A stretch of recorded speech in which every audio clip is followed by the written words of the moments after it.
Hello, ladies and gentlemen. Welcome to the next episode of the PodCats, where we talk with the coaches and with the in-season sports. We are now in spring, so we're talking with Coach Erickson from the lacrosse. Coach, how are you doing this afternoon? I'm good. How are you? So I'm just going to ask you a couple of questions on your season and your coaching side of things here at Culver. First, I want to start out with you guys were ranked number 5 in the pre-poll for the Heart of America. How do you think that is? Do you think that it's right where you should be, or do you think it's higher? And how are you going to use that to your advantage this season? It's hard to say if it's right where we should be.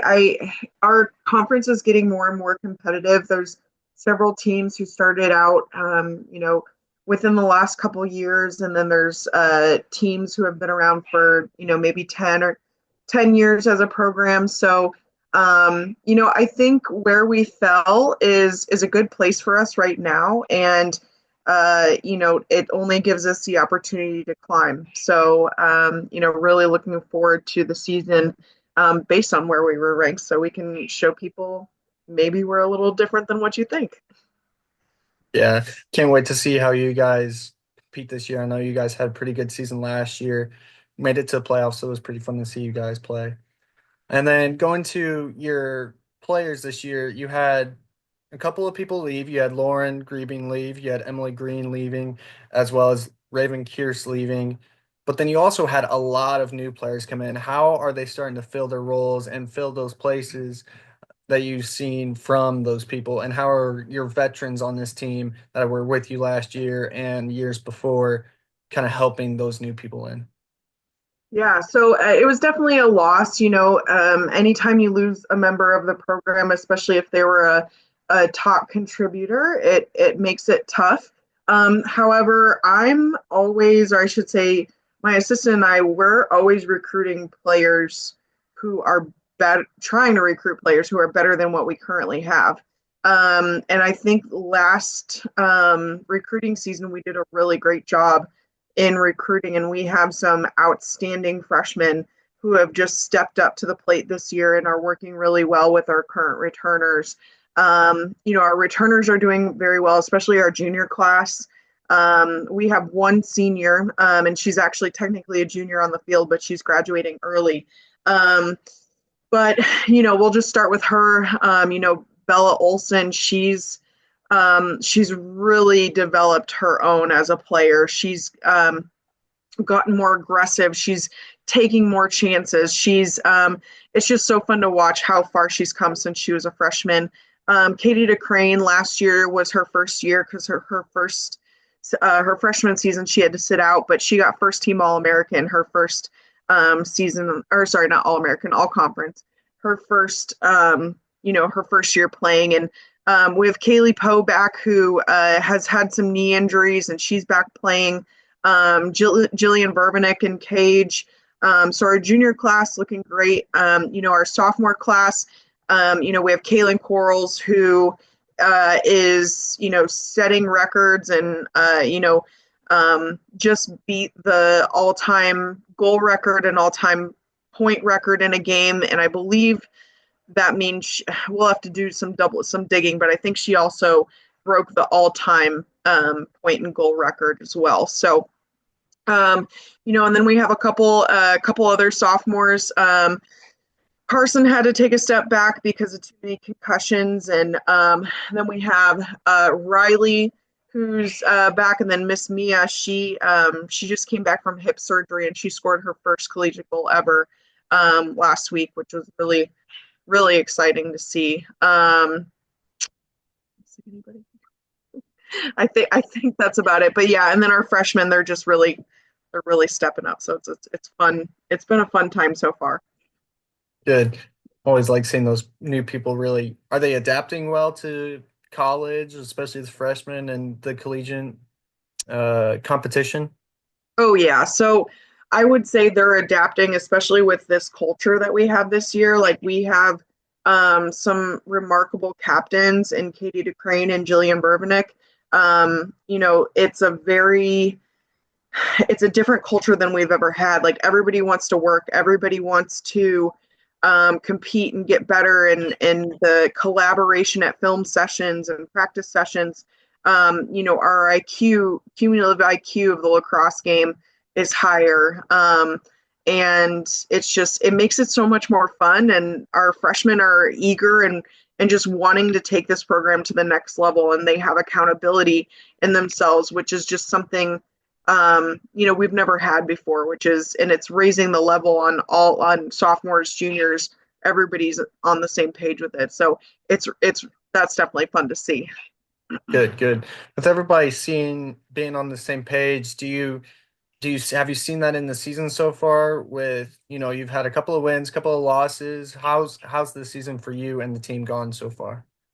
Yeah, good. So we're 2-1, 1-0 in conference. We had an early conference game, just because sometimes our conference games run into spring break plans, so we had to schedule it early. But we had a tough loss against Mobap, but every single game we've played, we've watched film, we've learned from our mistakes, we've been working on it in practice as best we can.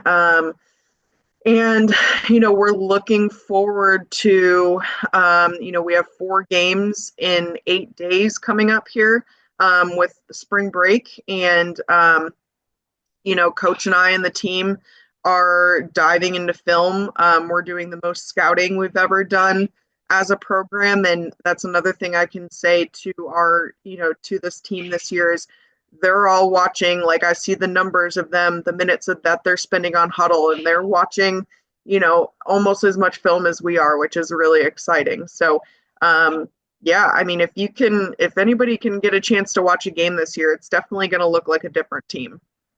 Good, good.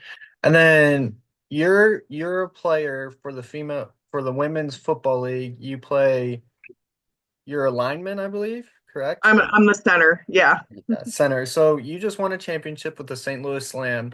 When you're playing football and when you're coaching, is there a difference or is there similarities? And do you take what you what you experience as a player and kind of put yourself into your player's shoes when you're coaching? And how does that kind of dynamic work with coaching your team? Yeah, um, that's funny. So, when I go to practice, I literally say every single time, I'm like, "Oh my gosh, I'm so glad I get to be the player and not the coach today. Like, I don't have to be in charge. It's so nice."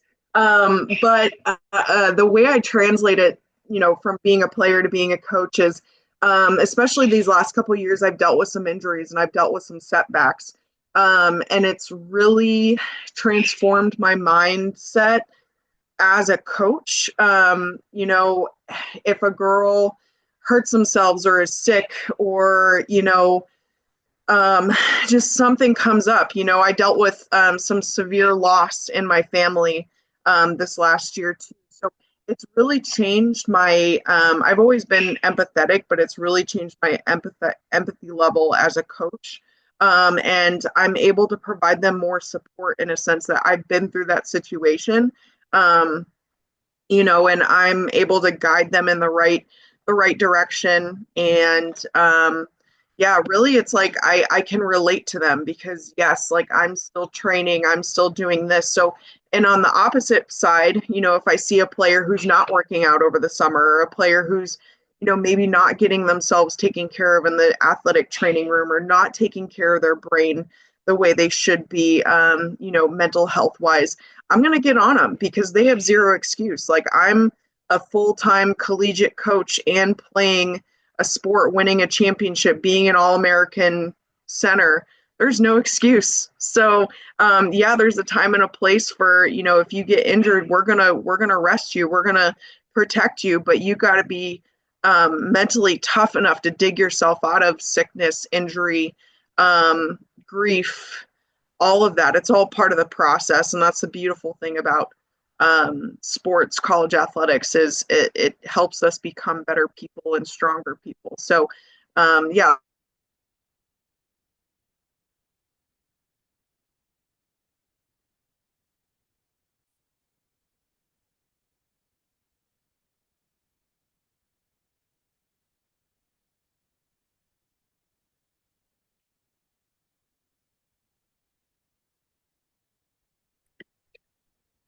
With you being a player in the women's football league, you're a center, you just won a championship.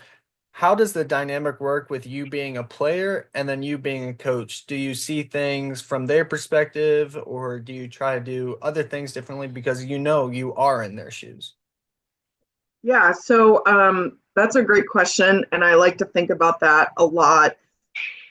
One of the things that I do the most is when I go to practice, I tell my teammates I am so thankful that I get to be the player today because sometimes it is really tough to be in charge all the time. And I sometimes it is nice to have somebody to tell me what to do, especially when it comes to working out. It it is really tough to be training on your own, and because I train on my own for most of the off season, because I can't practice with my team until April or so, or May, whenever my lacrosse season's done. So um, there's a little bit of a difference, dynamic there, but at the same time, what I love about being a player and being a coach is I've found myself to be more empathetic when it comes to injuries, illnesses, um, other things going on in their lives. I experienced a significant loss in my life last summer, and it took a toll on me, but I was able to persevere through it and have a great season and play for that person. And so while I am empathetic and I see things differently, and I'm more about recovery. I'm more about taking care of our bodies, and making sure um, you know, our muscles are recovering, our everything is recovering in that sense. Um, I have a different side of mental toughness to things. I am a kind of a different breed, but also at the same time, I am a normal person. And I feel like if I can work out in the off season while having a full time job, while being on top of, other things and having four other side jobs in the summer and the winter, and still get my workouts in and still take care of my body and still watch the film that I need to, I'm less empathetic with my players if they just sit on their butt all summer or all winter and don't work out and don't pick up their stick, because I have to do it too. And I'm 36 years old and juggling a full time job and being what would I guess would be considered a professional athlete. So there's my empathetic side and then there's my non empathetic side for that. So yeah, I mean, I think there's definitely eye-opening things because I had suffered through a sprained ankle and I played the championship game through a sprained ankle, and I never would wish that on anybody. And so I take recovery a lot more seriously as a coach, especially within the last couple of years. So I think being an athlete and coach has definitely benefited me. All right. Well, that's all we have time for now. Thank you, ladies and gentlemen, for joining us, and we'll have more spring sports soon to come. Thank you very much.